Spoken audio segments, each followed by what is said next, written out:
Overseas now to an ominous declaration by Iran, that country's president saying it's at, quote, total war with the U.S., Israel, and Europe. So let's bring in ABC's Marcus Moore. And Marcus, the Iranian president also says he wants to strengthen ties with Hamas.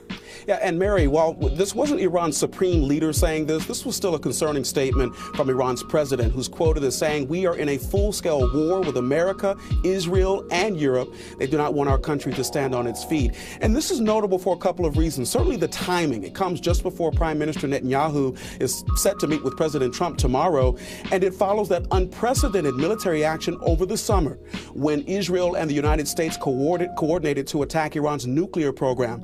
So a lot could come from tomorrow's meeting, not only on the Iran issue, but also efforts to move to phase 2 of the ceasefire in Gaza. So as this meeting nears and the new year approaches, Mary, it is certainly clear that tensions remain high in the region. They certainly do, Marcus. Thank you. All right, so I think there is something big going on, more than I told about in that last International Post. Somebody had mentioned, hey, Iran has said they're at war with the West. And so, of course, being the person that I am on this app, I did have to go fact check because I don't want to say something that's untrue. So I went out and I was looking at international newspapers. Now, I will tell you that, like, the European news stations and the Israeli news stations are not saying this, but the Iranian news stations are. They have declared war on the West, which is Europe, Israel, and the United States. That has happened today. I also know the peace talks aren't going all that well, at least not from what I hear, around Ukraine.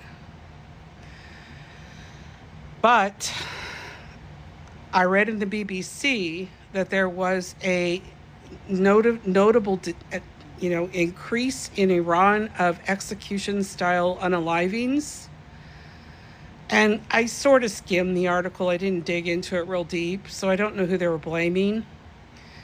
But it appears that we have a conflict there. We have a conflict in Nigeria, and we have a conflict in Venezuela, and he is not brokering so far a peace deal in Ukraine. So we have a lot of conflict going on in the world right now.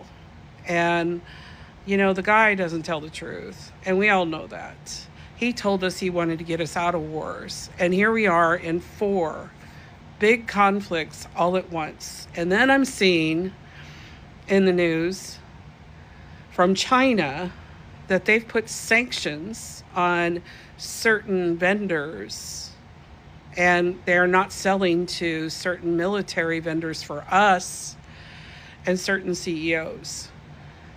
There seems to be a lot going on in this world right now that seems a little unbalanced. And I think we need to pay closer attention and look outside our news cycle that's in the U.S.